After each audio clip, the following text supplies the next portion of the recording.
Alright, so we have a lot to talk about today in terms of the upcoming expansion pack, Life and Death, that is set to arrive in The Sims 4 this month, on Halloween to be exact. So we've seen the trailer, we've read the blog post, and in my honest opinion, I feel like this is one of the best expansion packs we've yet to receive. I know that's saying a lot, the pack's not out, I don't want to say it's the best because a lot can change between now and when we see gameplay and when the pack comes out. It's all going to be depending on performance and bugs and how deep the gameplay actually goes, but you know, just comparing trailers and initial blog posts, this one definitely impressed me a lot more than some others, and it doesn't really surprise me as there are different teams that work on the expansion packs, and from my knowledge they alternate between these teams. You can tell which team worked on the High School Years pack and which team worked on the Growing Together pack, and from my knowledge this upcoming expansion is the same team that worked on Growing Together. If I'm wrong, correct me, but that's just what I've read. Now, one of these expansion pack teams usually ends up putting out a pack that just feels a little more fleshed out than the others. Love Struck was pretty good, but it was by the one expansion pack team that, in my opinion, just puts out subpar packs. So I do have high hopes for this one because of who's working on it, but besides everything that we already know from the trailer and the blog post, over on the store page for the pack, there is some new information that was revealed. Choose your life's goals. Young adult Sims and older will have bucket lists that fill up with goals. Some items you may choose and some will appear for you to accept or reject. Possible bucket list items include declaring a crafted masterpiece, your life's work, woohooing in an unconventional location while relationship is at max, spending 24 in-game hours in a specific world, and more. Completing bucket list items in life will unlock interactions, the burning soul trait, the ability to be reborn, and more. So this whole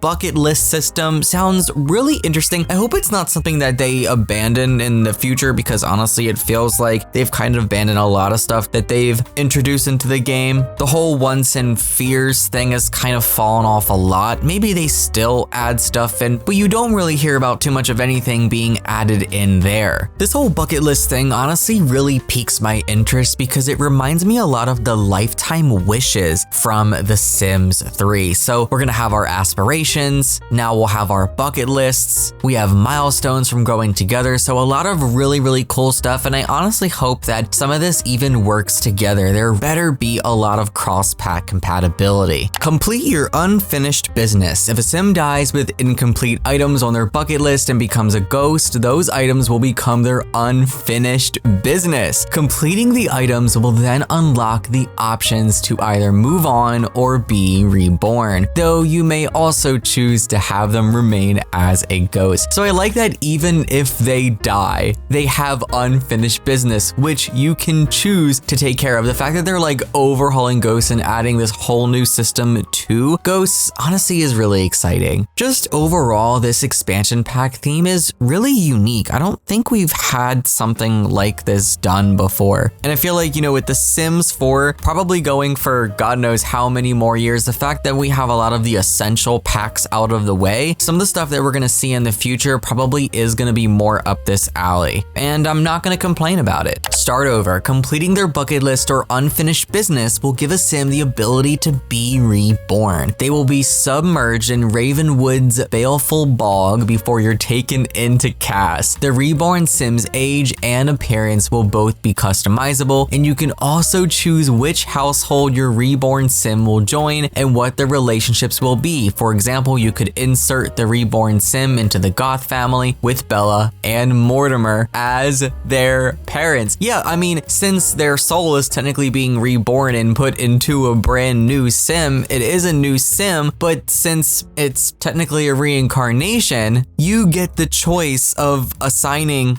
who the parents are. I love that. That is so cool. Gosh, I'm like so excited for this pack. It's kind of crazy. I don't know, I haven't been this excited for an expansion pack in God knows how many years. Reapers and Morticians. Start an active career as a Reaper, a member of Grimm's team. Perfect for Sims with a dark sense of adventure, this job will take you to Grimm's office and beyond. Visit the dead and reap souls in person, stop active hauntings, and enjoy day-to-day tasks like ushering soul orbs along their journeys and chatting with Grimm, your boss. If you're looking for an equally gloomy but off-screen career, visit the crypt to start working as a mortician. The fact that the Grim Reaper has employees, like, bro, you couldn't do this yourself? I mean, when you think about it, there are a lot of souls that need to be reaped, or repped, whatever the proper tense is for that word. I guess it's just not possible for him to do it all himself. Embrace the beyond. The ghost historian aspiration is for Sims who want to study the departed. Sims with the aspiration will want to explore the crypt, befriend ghosts, and write down their findings. In time, they'll be able to write horror books. There are also 3 new traits: macabre Sims delight in the dark and marvel at the morbid. Chased by death will give Sims a seize the day attitude and tilt the odds against them in risky situations. Skeptical Sims do not believe in ghosts even when they encounter them. Pet crows and tarot. A pet crow can be a beloved companion. Befriending your crow will make it inclined to bring you gifts. And they can even be taught to say Simlish words through mimicry. Oh, that's gonna be so cute to hear. Oh my gosh. If you provoke your crow, however, it may become upset and its friends will punish you with a death by murder of crows, which we know, and it is confirmed, is one of the brand new death types coming with the expansion pack, and there is another one we'll get to a little bit later in this video. There's also a new collectible, tarot cards, which can be found around in Ravenwood or purchased in Build Buy. Sims with a full deck can perform readings for themselves and others. Every Sim grieves differently. Unhappy events like deaths and breakups will have a long-term emotional effects on Sims. The 4 types of grief are anger, blues, holding it together, and denial. And which one a Sim experiences will depend on their traits as well as what happened and who they lost. Grieving Sims will have new interactions and a variety of ways to cope, including talking to other Sims and counseling. Wow, there are a lot of possible outcomes, which concerns me with performance and bugs. Oh my gosh, I really hope this pack is not a bloody mess. Remember in your own way, when your Sim loses a loved one, hold a custom event with the rituals you want. Gather in a location of your choosing and express grief in a variety of ways, from toasts to eulogies to a memorial cannon that shoots confetti. Rituals may be somber, but upbeat celebrations of life are possible too. Besides hosting an event, you can commemorate deceased Sims with customizable grave sites and caskets. Choose the look of headstones and urns and add decorations a Sim would have enjoyed into their casket. Lots of customization here, so you can really personalize the experience to your Sims' liking, or what they would have liked if they've died. Write wills and pass down heirlooms. Sims aged child and up can designate certain items as heirlooms, which can be passed down through generations. Possible heirlooms include both craftable items and items available in build mode, like quilts and music boxes. Wow. Hovering over an heirloom will always show the Sim it belonged to. Sims can create wills, which will dictate which other Sims will obtain their heirlooms, money, children, and more. Choose the emotional impact you want the will reading to have. Oh my gosh, this is so cool.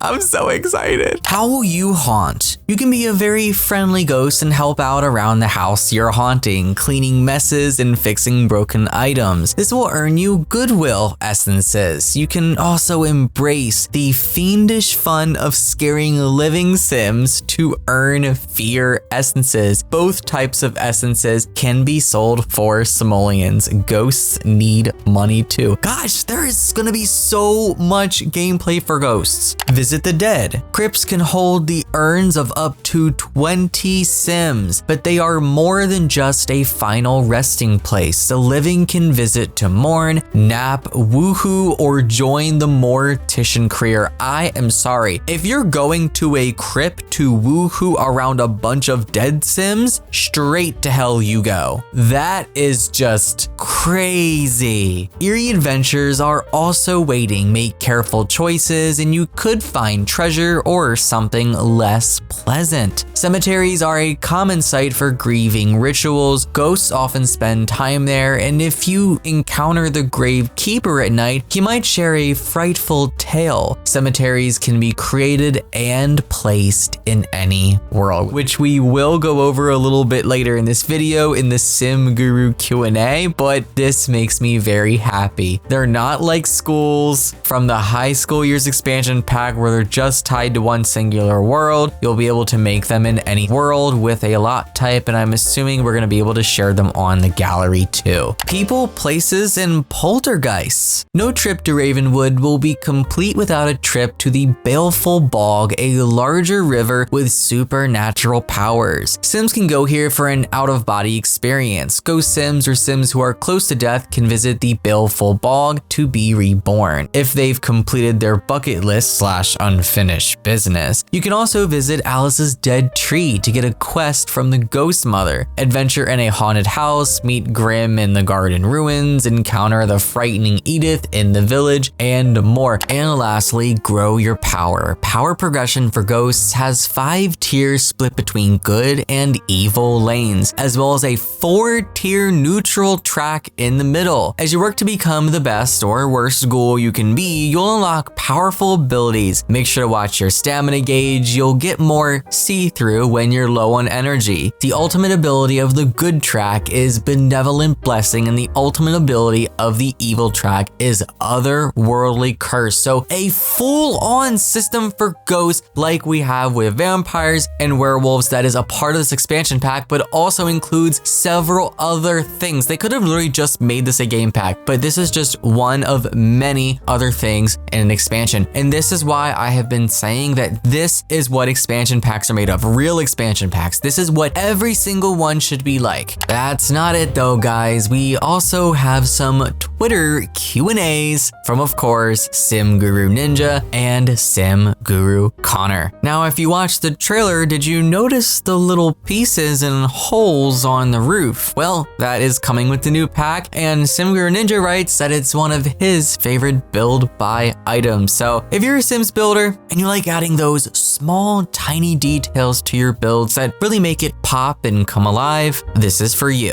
English Emma writes on October 3rd, I swear that graveyard better be a lot type and not be another high school years where we only get one customizable, one tied to one single world. Sim Guru Ninja writes, it is. Thank God, already a huge improvement over high school years. We're getting an official lot type, which means you can place graveyards and make your own in any world that you want, and also share them on the gallery. And Sim Guru Ninja is already hyping up the next trailer, which will likely be the gameplay trailer. If you enjoyed the reveal trailer, then what's coming next is definitely going to be a treat. He writes, just wait for the next one. So hopefully we really start seeing a lot of these gameplay elements in action. On October 3rd, Twitter user Silly Sim writes, it seems like with the Life and Death EP, the Sims team is trying to bridge realistic and occult playstyles together. What do you think? Sim Guru Connor actually replied to this, writing that was an important theme with this pack, not trying to lean too hard in either direction, but finding a harmony in between. And honestly, just judging from the trailer and the blog post and what we know, I feel like they really nailed that, because I'm gonna be honest, I'm not a fantasy player. I'm not an occult type of player. I really only like family gameplay, and that's pretty much it. And obviously you guys can tell, I'm really excited for this pack. And I think the reason why is because they're adding a lot of gameplay systems that don't necessarily just pertain to the theme of the pack. You can kind of use them in your everyday saves, like the bucket list and the funerals, for example, and even the wills. Another user writes, I love that we're getting funerals. So am I right to assume that Sims can now die of old age in their beds, or was that just for the trailer? Sim Guru Connor writes, yes, that is one of the new deaths for this pack. So this is the second death confirmed, passing away in your sleep in your bed. And just like how we saw it, I hope it's the same way in game. You see their soul leave through their mouth. I love that. It's also just so sad too. But you know, passing away peacefully, not everyone should just die and flop to the ground. You know, going out in your sleep, that's a death that we should have had a long time ago. Simmer Amanda asks, does the bucket list have any interaction with midlife crisis? Is it completely separate? it. And Simguru Connor writes, midlife crisis will also feed into the soul's